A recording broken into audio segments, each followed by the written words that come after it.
CEO's nonverbal daughter never spoke, until the poor maid was wrongly accused by her stepmother.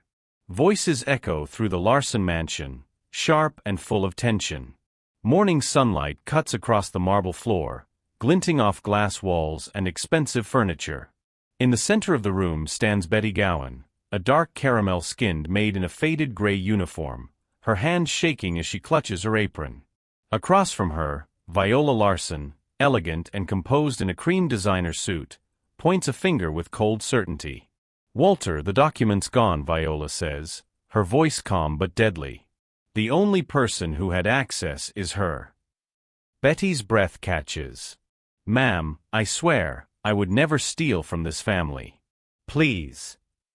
But Walter Larson, the 42-year-old CEO of Larson Technologies, sits silently on the edge of the white leather sofa. His jaw is tight. His daughter Melissa, 5 years old, sits beside him, tiny hands folded, her blank brown eyes staring at nothing. Security guards wait by the door. Viola's order is final. Within minutes, Betty, the only person who truly cared for the child, is fired and escorted out. She looks back once, her eyes filling with tears. Melissa doesn't move, but for the first time in years, her gaze follows Betty until she disappears from sight. No one in that shining room knows that this single cruel moment will expose a hidden truth. A truth that will destroy reputations, end lies, and make a little girl who had never spoken before finally find her voice. How could a child who had lived in silence suddenly speak? What secret was powerful enough to silence her in the first place? Stay with us, because this story will break your heart, open your eyes, and remind you that love always finds a way to be heard. Before we continue, tell us in the comments where you're watching from, and don't forget to hit that like button and subscribe. We share stories that prove kindness and truth always win, even against power and lies. Now, let's go back to the very beginning of this unbelievable story. Before everything fell apart, the Larson family was a portrait of peace. Walter Larson, founder and CEO of Larson Technologies, had built a global company from a single-room startup. Yet for all his success, his heart belonged to his wife Caroline. She was warm, grounded, and full of laughter, the kind of woman who could calm Walter even after the toughest board meeting. They lived in a bright home on the edge of the city, filled with music, laughter, and the voice of their little girl Melissa. Melissa had inherited her mother's spirit. At 3, she talked endlessly, about clouds, flowers, and the funny shapes she saw in the air. Her tiny feet could be heard running down the marble halls, her giggles echoing like soft bells. Walter used to say she was the sound of the house. He often worked late, but Caroline always made sure Melissa waited up long enough to kiss him goodnight. That happiness didn't last. One rainy evening, Caroline left home to pick up a package from a friend across town. Walter was still at work, reviewing proposals in his office when the call came. A delivery truck had lost control on the freeway. Caroline's car was hit from the side. She didn't make it. The world that had once been full of light suddenly went silent. Walter arrived at the hospital too late. He held her cold hand and whispered her name again and again, unable to believe it was real. For days after the funeral, he sat in the living room staring at the framed photo of her laughing with Melissa. He spoke to no one. Melissa didn't understand what death meant. She kept asking, "When is Mommy coming home?" Walter couldn't answer. Each time he looked at her, he saw Caroline's eyes, and it broke him all over again. The months that followed changed everything. Walter threw himself into his company. He stayed at the office long hours, avoiding home as much as possible. He told himself it was for Melissa's future, but deep down, he just couldn't bear to hear the echo of Caroline's absence. At first, Melissa tried to wait for him, sitting on the front steps, clutching her favorite stuffed bear. But as nights passed and her father came home later each time, she began to stop asking. Her bright voice faded. The laughter was gone. By the time she turned 4, she rarely spoke at all. Concerned, Walter hired a series of nannies, but none stayed long. Melissa wouldn't talk to them. She wouldn't eat if they fed her, and she refused to play. She spent her days drawing silent pictures or hiding under her blanket. The mansion, once full of warmth, became quiet and cold. That changed the day Betty Gowan arrived. Betty was 57, with calm eyes and a voice as gentle as a lullaby. She had worked in smaller homes all her life, never expecting to serve a family like the Larsons. When she stepped through the front door, she immediately felt the weight of grief that lingered in the air. But instead of fear, she felt compassion. From her first day, Betty treated Melissa not like a patient, but like a person. She didn't ask questions or demand words. She simply sat with her, reading books aloud, humming songs, and leaving little notes with smiley faces on them. For weeks, Melissa gave no response. But Betty didn't stop. One evening, as the sun set behind the glass walls, Betty found Melissa sitting alone in her mother's old room, staring at a picture. Betty sat beside her quietly. "You miss her, don't you?" she said softly. Melissa looked up, eyes full of tears. That was the first time she reached out for a hug since the funeral. From that moment, something began to shift. Melissa followed Betty around the house, curious but silent. Betty cooked her favorite meals, taught her how to bake small cookies, and left gentle encouragements on sticky notes by her bedside. Slowly, Melissa began to respond, not with words yet, but with expressions, small smiles, and nods. One afternoon, while Betty was cleaning the living room, Melissa ran in holding a drawing. "That's you," she said, pointing at a small figure beside a smiling little girl. Betty froze. It was the first time she had heard the child speak. Tears filled her eyes as she knelt to hug her. "That's the most beautiful drawing I've ever seen," she whispered. From that day forward, Melissa talked, but only to Betty. Walter noticed the change. For the first time in months, he saw his daughter laugh again. He was grateful to Betty, but too busy to express it. His schedule remained full, his grief buried under meetings and deadlines. Still, he took comfort in knowing that someone was caring for his daughter the way Caroline would have wanted. Over time, Betty became more than a housekeeper, she became part of the family. Melissa waited for her every morning, helped her fold laundry, and told her small secrets. At bedtime, Betty read to her until she fell asleep, whispering, "You're safe now, sweetheart." The house began to feel alive again. Walter started spending a bit more time at home. He would watch from the doorway as Betty braided Melissa's hair or helped her with her coloring books. For the first time since Caroline's death, he believed healing was possible. What no one knew was that this fragile peace, the quiet joy that Betty had worked so hard to restore, would soon be shattered again. A new woman was about to enter their lives, bringing with her the charm of comfort and the poison of control. Everything that followed would start with a smile and end with silence. 2 years passed, and the Larson mansion had regained some of its warmth. Melissa was 5 now, cheerful and full of life, though still shy with strangers. Betty had become the heartbeat of the household, keeping both father and daughter steady. Walter, though still devoted to his work, had found a rhythm between home and business. The memories of his wife no longer tore him apart. Instead, they lived quietly in framed photos and gentle bedtime stories. But peace, as always, never lasted. One spring evening, Walter attended a charity gala hosted by a prestigious nonprofit known as the Children's Future Foundation. It was an event filled with donors, philanthropists, and executives, a place where image mattered more than sincerity. Walter hadn't planned to stay long. He disliked such events, but his company was one of the night's top sponsors. That's where he met Viola Ashford. Viola was stunning, tall, confident, with auburn hair that glowed under the chandelier lights.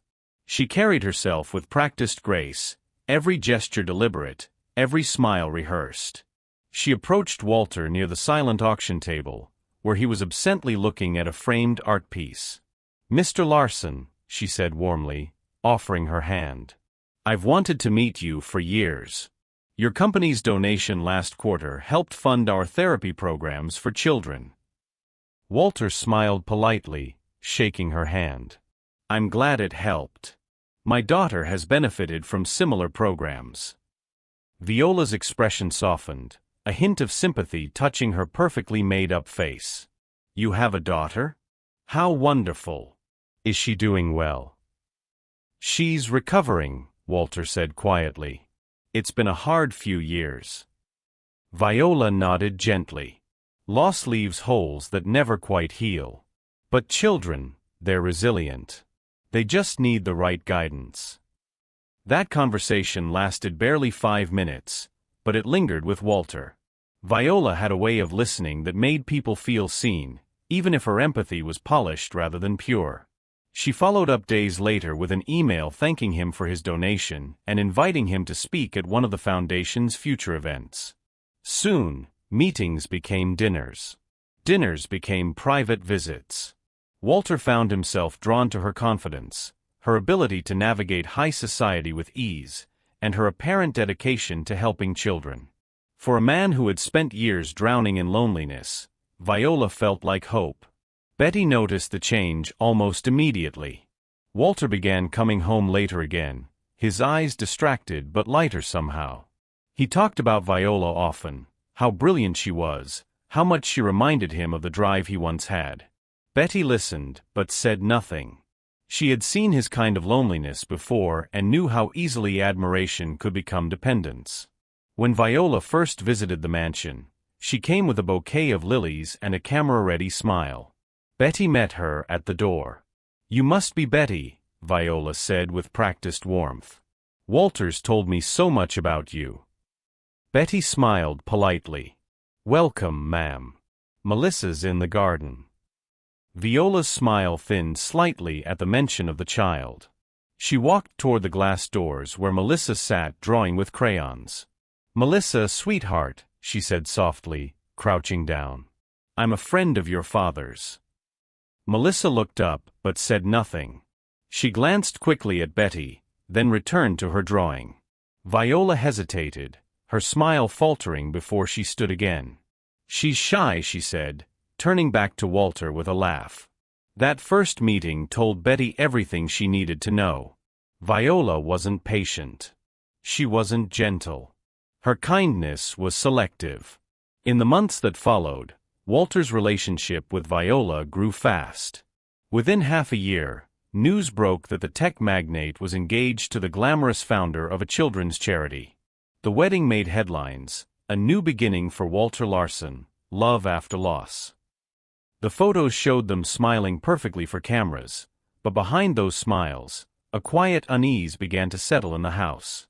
When Viola moved into the mansion, the atmosphere changed overnight. The warmth that Betty and Melissa had built over years began to fade. Viola's perfume filled every room. Her voice carried commands wrapped in politeness. Betty, please make sure Melissa's bedtime routine is earlier, she'd say. Children need structure. At first, Betty obeyed. But she noticed small shifts, Melissa becoming more withdrawn when Viola was around, refusing to speak even to her. Viola's hugs were stiff, her attention fleeting. She seemed more interested in the image of being a perfect stepmother than in actually knowing the child. Slowly, Viola began to push Betty aside. You've been wonderful, she said one afternoon, but Melissa needs to learn independence. I'll handle her meals now. She changed schedules, reassigned chores, and quietly took over every task that connected Betty to the child. Walter didn't notice. He was blinded by love and relief. Viola spoke to him about progress, stability, and the need for professional help. She mentioned how Melissa sometimes stared blankly for hours or failed to respond to her questions. I think her condition might be deeper than you realize, Viola said one night over dinner, her tone gentle but firm. She may not be improving at all. In fact, she might be getting worse. Walter frowned, guilt clouding his face. Worse? She was talking before, Betty said. Viola reached across the table, placing her hand on his. Betty means well, but she's not a professional.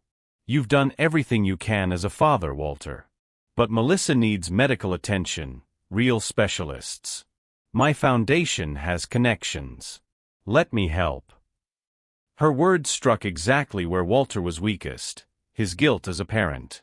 He wanted to believe she was right. The next morning, Viola called a neurologist she claimed had helped dozens of children like Melissa. His name was Dr. Marcus Ashford, her cousin, though Walter didn't know that yet. Betty watched from the hallway as Viola scheduled the appointment, her voice smooth and confident. Something in her tone made Betty uneasy, but she couldn't explain why. All she knew was that Melissa had begun to retreat again, speaking less, sleeping more, her eyes losing the spark Betty had worked so hard to bring back. Viola's plan had begun to take shape, and no one except Betty could see it. The seeds of deception had been planted. Soon, the little girl who once found her voice would be silenced again. The appointment Viola had arranged took place in early autumn. The morning was calm, the sky pale blue above the glass roof of the Larson mansion. Walter believed this visit to Dr. Marcus Ashford could finally bring answers about Melissa's quiet behavior. He didn't know that the man waiting to examine his daughter was not just Viola's recommendation. He was her cousin, her closest confidant, and the key to a plan she had been crafting since the day she married him. Marcus greeted them with a warm smile when they arrived at his private clinic. The office looked expensive but clinical, framed certificates lined the walls, and a soft melody played in the background. He shook Walter's hand firmly. "Mr. Larson, it's an honor. Viola's told me so much about your family. We'll take good care of Melissa." Melissa sat quietly in a small chair, clutching her stuffed bear. Betty had begged to come, but Viola insisted it was a private family matter. During the examination, Marcus ran basic tests, checking Melissa's eyes, hands, and reflexes. She didn't resist, but she didn't speak either. He made notes, nodded thoughtfully, and occasionally exchanged knowing glances with Viola. After an hour, Marcus invited Walter and Viola into his office. He spoke slowly, carefully measuring every word. "Mr. Larson, your daughter's symptoms point to a rare neurological disorder that affects both speech and comprehension. It's not degenerative, but it can become permanent if not treated early." Walter froze. "Permanent?" Marcus sighed, tilting his head sympathetically. "In some cases, yes. However, there's hope. A new experimental treatment program in Europe has shown remarkable results. It's costly, but it could help Melissa regain her speech and cognitive function." Viola reached for Walter's hand. "We'll find a way. Money isn't the issue." Marcus continued, "The problem is that the treatment isn't yet approved here. You'll need medical authorization and proof of funding before it can begin. I can prepare the documentation, but it's a lengthy process." Walter nodded slowly, his heart sinking. He felt both fear and relief, fear that his child might truly be sick, and relief that there might be a cure. He thanked Marcus sincerely, unaware that the diagnosis was entirely fabricated. That night, Viola comforted Walter with gentle words and long hugs. "You've done everything you could," she whispered. "Now it's time to let the world help." Within days, Viola began setting the stage. Using her connections through the Children's Future Foundation, she reached out to journalists and social media influencers. Soon, headlines began appearing: CEO's daughter diagnosed with rare neurological condition, family seeks hope in experimental therapy. The story spread fast. Photos of Walter carrying Melissa appeared online. The public saw a devoted father fighting to save his little girl. Interviews followed. Viola sat beside him during each one, her expression soft, her tone careful. "Our daughter's condition is difficult," she said in one interview. "But we believe that with the right help, Melissa can one day speak again. We're not giving up." Melissa sat quietly beside them during the broadcast, holding her stuffed bear, unaware that her silence was being used to move millions. Within weeks, Viola announced the creation of the Melissa Larson Medical Fund, a foundation designed to support treatment and research for children with rare disorders. She named herself administrator, claiming she wanted to handle logistics so Walter could focus on his family. Donations began pouring in from across the country. Corporations pledged matching funds. Celebrities shared the story. A special charity gala raised over $3 million in one night. The Larson name became a symbol of courage and compassion. Walter was moved to tears when he saw the support. "This gives me hope," he told reporters. "I'll do anything to help my daughter speak again." Viola smiled beside him, her hand resting lightly on his arm. She looked every bit the caring stepmother. But behind the scenes, she was controlling every transaction. The funds accounts were routed through multiple subsidiaries, each linked quietly to shell organizations under her foundation. Marcus supplied fabricated progress reports and medical invoices. On paper, everything appeared legitimate. Betty watched all of this unfold from a distance. Her role in the household had shrunk to almost nothing. Viola had reassigned her to cleaning duties and made sure she had little access to Melissa. Whenever she tried to talk to Walter, he brushed her off politely. "Betty, please," he said once, "Viola's handling it. She knows what's best." Betty couldn't sleep at night. She had seen Melissa's health decline since Viola started giving her the vitamin syrup. The child slept more, smiled less, and sometimes sat motionless for hours. Betty wanted to scream, but there was no proof, just instinct and fear. Meanwhile, Viola's public image soared. She was praised as a role model, featured on magazine covers with the caption, "The woman behind the fight for children's hope." She attended charity galas, shaking hands and collecting checks, while Melissa's condition stagnated, conveniently enough to keep donations flowing. Walter didn't suspect a thing. He believed the treatment was progressing slowly and that Marcus was monitoring Melissa's medication. Whenever he asked for updates, Viola handed him detailed reports signed by Marcus, full of medical jargon he couldn't understand. Months passed, and the fund continued to grow. Millions flowed through Viola's hands. She justified every expense, every transaction. When Walter suggested auditing the accounts, she smiled sweetly. "Don't you trust me, darling? I'd never do anything to harm Melissa." He apologized immediately, ashamed for doubting her. By the end of the first year, Viola had complete control over the finances, over the narrative, and over the family itself. Betty's influence was gone. Walter's guilt kept him compliant. And Melissa, the bright child who once spoke freely, was slipping back into silence under a haze of sedatives disguised as vitamins. Every night, Viola watched her from the doorway with cold satisfaction. The quiet little girl was the perfect cover for her scheme, a symbol the world pitied, and a silence she could profit from. To the public, the Larsons were a story of hope. Behind closed doors, it was a performance scripted by Viola, directed by greed, and paid for by the innocence of a child who could no longer find her voice.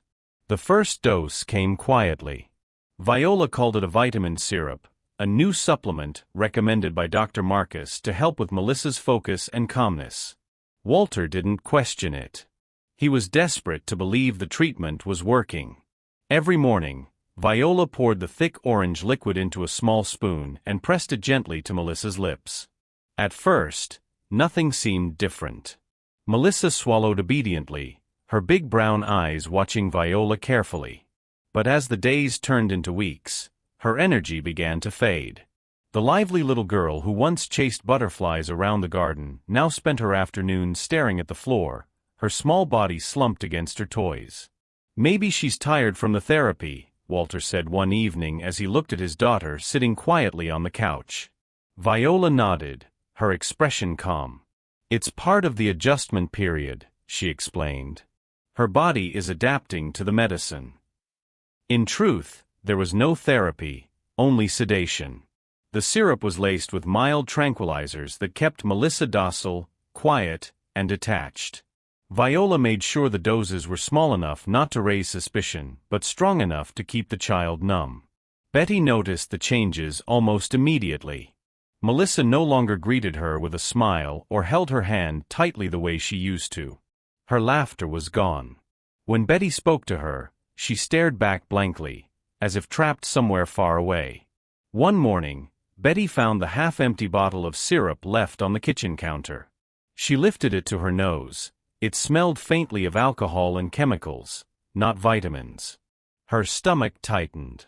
She tried to confront Viola. "Mrs. Larson, what is this you've been giving Melissa?" Betty asked carefully. Viola smiled without looking up from her tablet. "Just what the doctor prescribed. You're not a medical expert, Betty. Please stick to your duties." Betty's jaw clenched. She wanted to argue, but Walter walked into the room at that moment, briefcase in hand. Viola quickly changed her tone. "Walter, I was just telling Betty how much calmer Melissa's been lately. The vitamins are doing wonders." Walter smiled faintly, kissed Viola's cheek, and left for work. Betty could only stand there helpless, watching the woman's life fall perfectly into place. Weeks turned into months. Melissa's condition worsened. She slept more than she was awake. Her words disappeared. Her once curious eyes turned glassy and distant. Viola assured everyone that the medication was working as intended. "It's helping her manage her neurological episodes," she told anyone who asked. Betty's heart broke a little more each day. She tried to tell Walter that something was wrong, but he refused to listen. "Betty," he said gently, "I know you love her. But Viola has the best doctors on this. Please don't make this harder than it already is." So Betty began keeping notes in secret, a small spiral notebook hidden inside her cleaning cart. Every date, every strange behavior, every missed smile, she wrote it all down. She kept a sample of the syrup once, tucking it into a sealed bag, but she had no one to test it. She feared going to the authorities without proof. Meanwhile, Viola grew more powerful. The Melissa Larson Medical Fund became one of the largest child-focused charities in the country. She hosted galas, posed for photos, and delivered emotional speeches about giving a voice to voiceless children. Every dollar donated for Melissa's supposed treatment passed through her hands first. From there, the money traveled to shell companies under different names, funneled through fake accounts disguised as research facilities. Dr. Marcus provided forged receipts, confirming treatment progress. Each document was stamped and filed neatly in a locked drawer Viola kept in her office. The deception was flawless.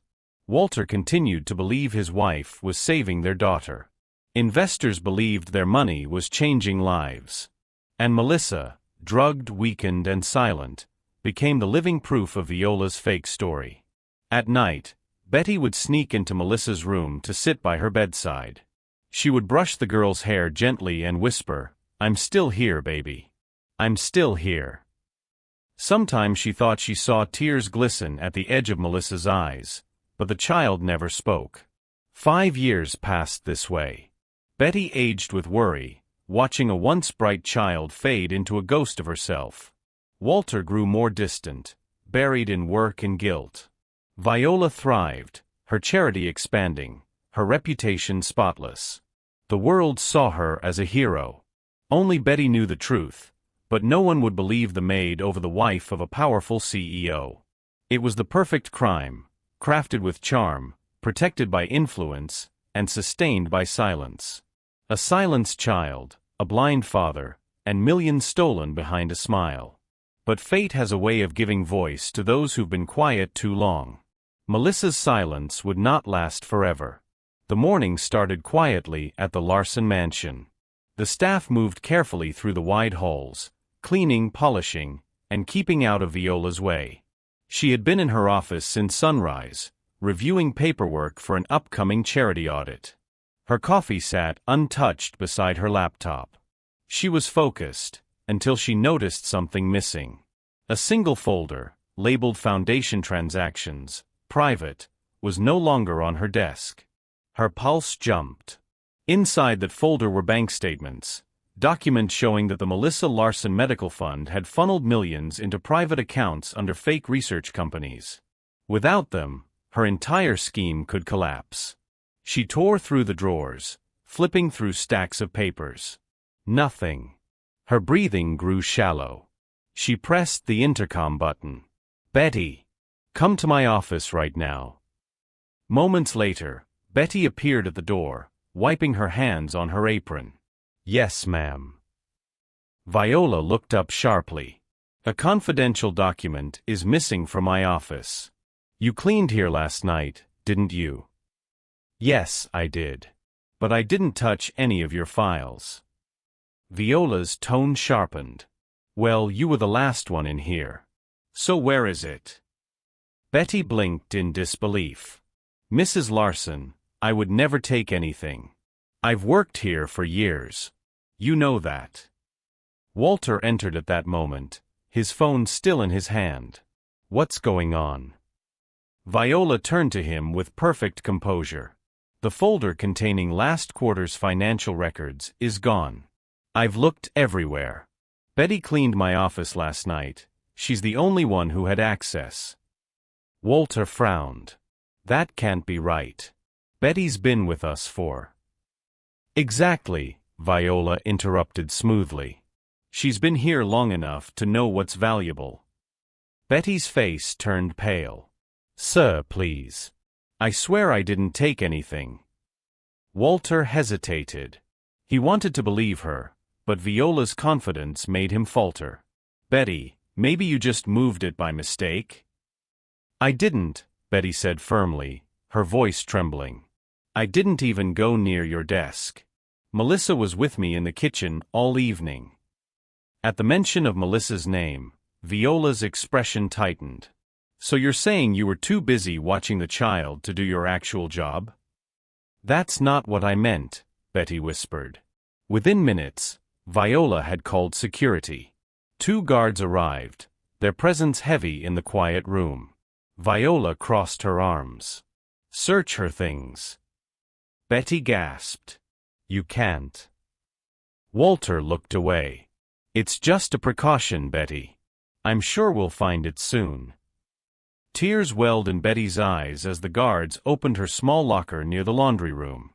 They found nothing but a Bible, a few family photos, and an old wallet. Still, Viola's voice carried finality. "If it's not there, then she must have taken it off the property." "I didn't steal anything," Betty said through tears. "Please, sir, you know me." Walter's silence was an answer she dreaded. Viola handed her a small envelope. "Your final paycheck. You're dismissed effective immediately." Melissa, sitting quietly near the living room doorway, watched it all.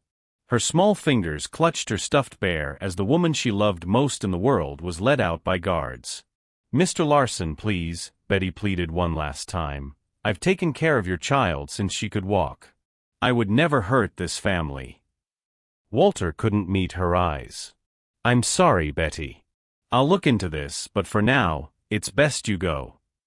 The guards opened the front door. Betty turned, her eyes landing on Melissa. The little girl hadn't moved, just watched silently, her expression blank and unreadable. Betty forced a smile through her tears.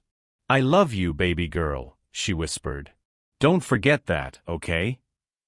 Melissa blinked but said nothing. The heavy doors closed behind Betty, leaving only silence. Viola exhaled slowly, her mask of composure returning. "I'll contact the auditors," she said calmly. "We'll need to tighten security."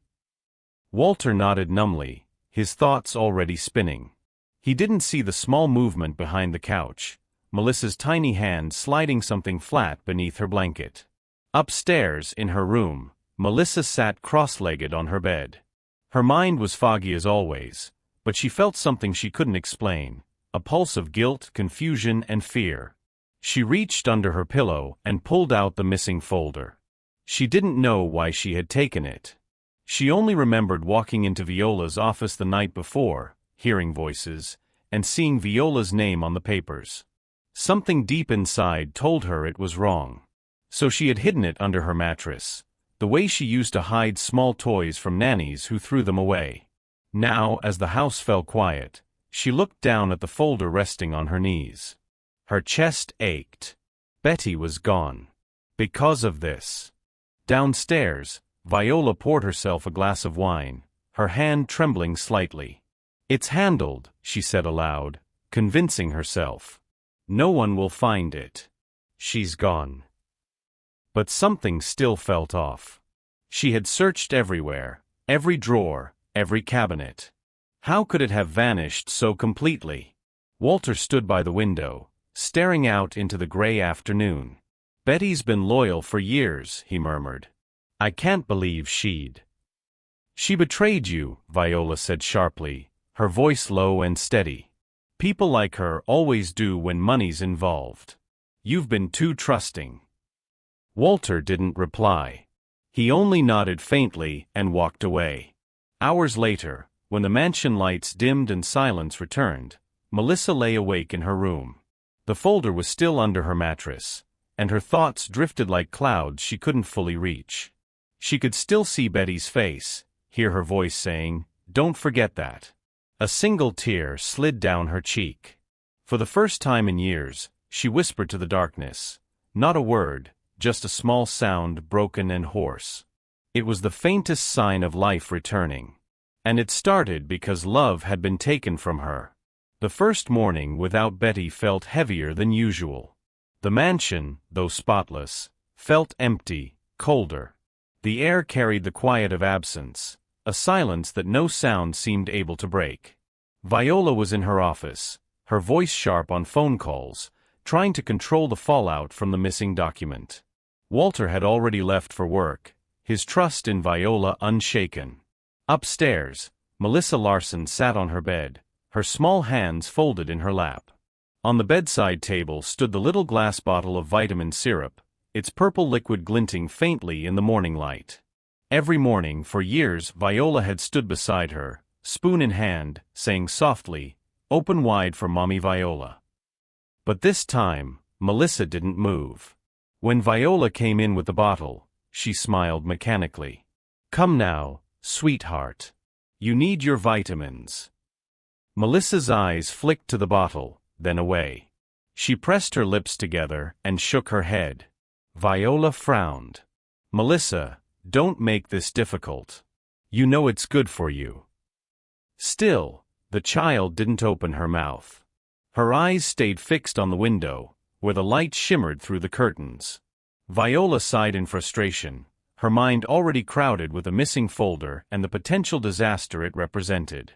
She glanced at her watch. "Fine. We'll try again later." She left the room without forcing her, slamming the door lightly behind her. That was the last time Melissa took the syrup. By the end of that first day, something strange began to happen. The world felt different, sharper. Sounds she hadn't truly noticed in years started to break through the quiet fog of her mind. The ticking of the clock on her wall sounded louder, clearer. She could hear the distant hum of the refrigerator in the kitchen, the faint rustle of trees outside her window. Her head felt lighter. That night, as she lay in bed, she stared at the ceiling, her small chest rising and falling.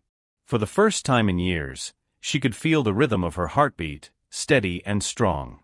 The fog that had always wrapped around her thoughts was thinning, like mist lifting from a lake. By the second day, Viola was too distracted to notice anything. She was on the phone with auditors, lawyers and donors, putting out fires with careful lies. Walter was in meetings, tired and unaware. No one checked on Melissa until evening. When Viola finally brought the syrup again, Melissa pretended to be asleep. Viola sighed, left the room, and shut the door softly. Melissa opened her eyes the moment she was gone. Her senses were clearer than before. She could hear birds outside, their chirps quick and bright. She could hear the faint creak of the stairs as one of the housekeepers walked by. Her thoughts were no longer fragments, they were full sentences. "I can hear everything. I can think. Why do I feel awake?" By the third day, she began to remember things. Her mother's face, soft, smiling. The smell of pancakes in the kitchen. The way her father used to lift her high into the air. But there were darker flashes too, the thick taste of the syrup on her tongue every morning, the dizzy feeling afterward, the way her eyelids always felt heavy. She remembered Betty singing softly while brushing her hair, whispering, "You're strong, my little one." She whispered the words to herself now. Strong. Her voice startled her. It was faint, shaky, but it was there. She hadn't heard her own voice in years. She sat up straight, her heart racing. She tried again, a little louder this time. Strong. Tears filled her eyes. She clutched her stuffed bear tightly against her chest. On the fourth day, the clarity grew even stronger. When she looked around her room, she noticed details she'd never paid attention to before: the soft wrinkles in her bedsheet, the dust caught in a beam of sunlight, the faint smell of lavender in the air. She looked toward her dresser, where a corner of paper peeked out from under her mattress. For a moment, she didn't recognize it. Then the memory hit her, the night before Betty was fired, the sound of Viola's voice in her office, sharp and angry, and the urge she'd felt to hide the folder. Her hands trembled as she pulled it out. The folder was thick, heavy with papers. She opened it carefully, flipping through the pages. They were covered in numbers and long words she didn't understand: bank names, account numbers, lists of donations. She frowned, tracing a name she recognized: Melissa Larson Medical Fund. Her chest tightened. Betty's face flashed in her mind. The way she'd cried that morning. The way she'd said, "Don't forget that." She looked down at the folder again and whispered, "Betty." Her voice was soft but steady. On the fifth day, the fog was almost completely gone. Viola still hadn't noticed. She was too busy crafting a press statement about a misplaced administrative file, rehearsing her words to maintain her flawless image. Walter was exhausted, barely home. Melissa spent most of the day in her room, sitting cross-legged on the floor, staring at the folder. For the first time in her young life, she felt aware of everything: the sunlight warming her hands, the tick of the clock, the ache in her chest when she thought of Betty. She began to remember her mother's voice clearly now. "If you ever feel lost, listen to your heart, baby. It will always tell you the truth." Melissa touched her chest gently. Her heart was beating fast. "My heart is loud," she thought. "It's trying to tell me something." That evening, she whispered to herself again, testing her voice like a fragile instrument. "I'm not sick." She paused, then said it again, firmer. "I'm not sick." The truth hit her like a shock. Her entire life, her silence, her fog, her confusion, had been built on lies. "I was never sick," she whispered, tears slipping down her cheeks. "Mommy," Viola lied. She clutched the folder to her chest, shaking. She didn't understand everything, but she knew enough. The folder had something to do with Betty being sent away. If she could find Betty, maybe she could fix it. Her thoughts were slow but determined. Find Betty. As the house slept that night, Melissa climbed out of bed and padded to the window. The world outside seemed huge and alive, the crickets chirping, a car passing in the distance, the moonlight spilling across the garden. She whispered again, her voice stronger now. "Betty." It was the first word she had spoken in years, and it would not be her last. Somewhere deep inside, a plan began to form in her young mind. She didn't know how yet, but she knew what she had to do. She needed to find Betty. Betty Gowan hadn't slept a full night since she left the Larson mansion. Each time she closed her eyes, she saw Melissa's face, blank, distant, and confused, as the guards led her away. The silence of that morning replayed over and over in her head. Every corner of her sister's small apartment felt too quiet, too empty. She couldn't stop thinking about the little girl she'd raised like her own. Her sister tried to comfort her. "Betty, you did your best," she said gently. "You can't save everyone." Betty shook her head. "She's not everyone," she whispered. "She's my baby." She tried to convince herself that Melissa was okay, that Walter would come to his senses and call her back. But deep down, she knew Viola had planned everything too perfectly. Every time Betty remembered Viola's cold smile, her chest tightened. Something was wrong in that house, terribly wrong, and now the only person who had seen it was gone. Each night for a week, Betty sat by the window, staring at the city lights. She couldn't stop hearing Melissa's soft breathing, the way she used to hum before bed, the little voice that had once said, "You're my best friend, Miss Betty." That memory broke her. On the 7th night, just past midnight, Betty stood up suddenly, heart pounding. She knew she couldn't wait anymore. Whether it was foolish or brave, she didn't care. She needed to see Melissa, just once more. To make sure the child was still alive, still herself. She reached for her coat and pulled out the small silver key she had carried for years. It opened the side door to the mansion kitchen. Viola had never asked for it back, assuming Betty was too ashamed to ever return. That arrogance would cost her. The city streets were quiet as Betty took the bus, then walked the last half-mile to the Larson estate. The mansion loomed ahead, its glass walls glowing faintly under the moonlight. Her hands trembled as she slid the key into the lock. The soft click echoed like thunder in her ears. Inside, everything looked the same: the spotless counters, the faint smell of Viola's perfume, the dim light from a hallway chandelier. Betty moved slowly, her footsteps light against the marble floor. Every few seconds, she froze, listening. No sound but the hum of the refrigerator and the distant ticking of the grandfather clock. Her heart raced. She whispered under her breath, "Please God, don't let me get caught." She made her way up the stairs, each creak in the wood sounding louder than it should. She passed Walter's office, the door slightly open, papers scattered on the desk. He wasn't home. That gave her hope. Finally, she reached Melissa's room. The door was ajar, a thin stripe of moonlight cutting across the carpet. She pushed it open gently. The little girl was awake. Melissa sat upright in bed, her small frame outlined by the light from the window. Her eyes, once cloudy and lifeless, were clear now, wide and aware.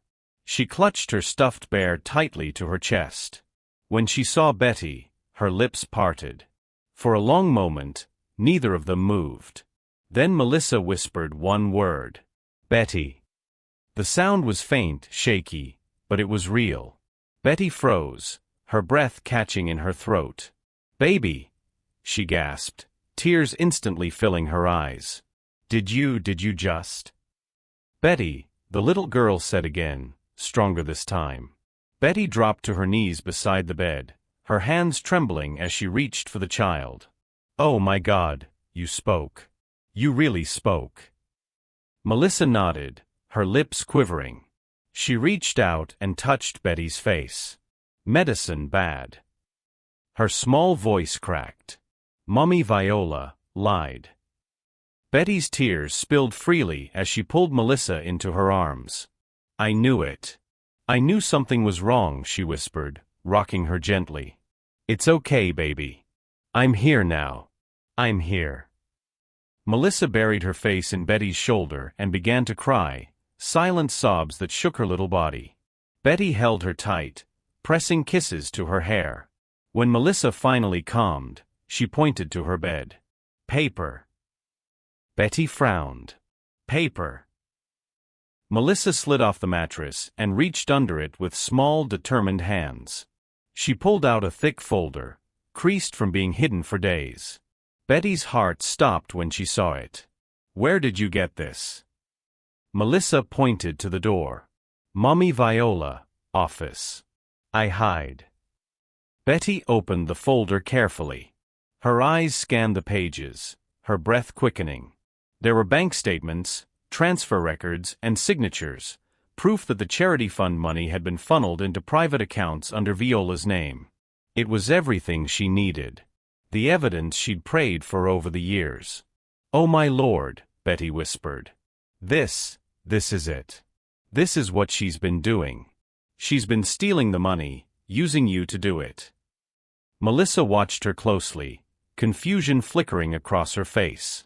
She didn't fully understand, but she knew one thing: this folder was what made Betty leave. Betty grabbed her phone and took photos of every page, her hands shaking so badly that a few came out blurry. She did it again, making sure every number, every signature, every account detail was captured. When she was done, she clutched the phone tightly to her chest. "Baby," she said softly, turning to Melissa, "you did something very brave. You kept this safe. You saved us both." Melissa tilted her head, tears still on her cheeks. "I save." Betty smiled weakly. "Yes, sweetheart. You did." The little girl's lips trembled. "You come back." "I'm back now," Betty said, brushing a hand through her hair. "But we have to be smart. We need to tell the right people so they can help you. Real doctors, not the ones she brings here." Melissa nodded slowly, her voice no louder than a whisper. "No more medicine." "No, baby," Betty promised. "No more medicine." She took Melissa's small hands in hers. "I'm going to fix this. I'm going to take this to people who will listen. But I need you to be strong for me, okay?" Melissa looked at her for a long moment before nodding. "Okay." Betty hugged her tightly once more, memorizing the warmth of her small body. "I'm going to save you, baby. I'm going to make this right." Outside, the wind rustled through the trees as Betty slipped back down the stairs, her phone in her pocket, her heart pounding. She glanced once toward the closed office door at the end of the hallway. For a moment, she thought she heard movement inside, but no one came out. She left through the same kitchen door she'd entered, locking it quietly behind her. The night air was cold on her face, but she didn't care. For the first time in years, she carried hope in her hands, proof of the truth, and a promise she intended to keep. When Betty walked into the police station the next morning, her hands were shaking. She carried her phone, her notebook, and years of quiet pain. Every moment of the last 5 years had led to this. Every suspicious dose of medicine, every unanswered question, every time she had been ignored. Now, she finally had proof. The officer on duty looked skeptical at first. "You're saying the wife of Walter Larson, the CEO, is stealing from her own charity?" "Yes," Betty said firmly. "And she's been drugging that poor child to keep her quiet." She showed the photos on her phone, the bank transfers, the signatures, the medical records with fake letterheads. She laid her worn notebook on the counter, pages filled with dates, dosages, and notes about Melissa's behavior. The officer's expression slowly changed. Within hours, detectives contacted Walter's legal team. They requested an immediate welfare check for Melissa. When the authorities arrived at the mansion, Viola tried to act calm, but the mask began to crack. "You can't just barge in here without notice," she snapped. But when they presented a warrant, her tone changed to forced politeness. Melissa was taken for a medical examination under court order. The results came back within a day. Traces of sedatives were found in her system, substances consistent with mild tranquilizers, not vitamins. There were no signs of any neurological disorder. It was over. Viola's story no longer held weight.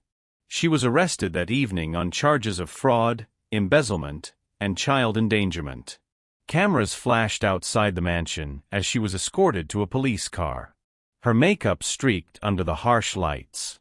Still, she lifted her chin and said to reporters, "This is all a misunderstanding. That maid manipulated my husband and the media. I'm innocent." Walter stood at the top of the stairs, frozen. He could hardly breathe. Every memory of his wife's careful control, every time she told him not to worry, it all replayed in his mind. He had believed her. He had let her poison his daughter and destroy the woman who had protected her. He dropped to his knees as the car drove away, his hands covering his face. "What have I done?" he whispered. The case moved fast. Within days, an emergency custody hearing was scheduled. The story exploded in the media. CEO's wife arrested for child drugging and charity fraud.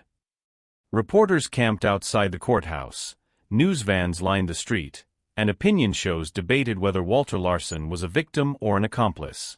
Inside the courtroom, The air was heavy with tension.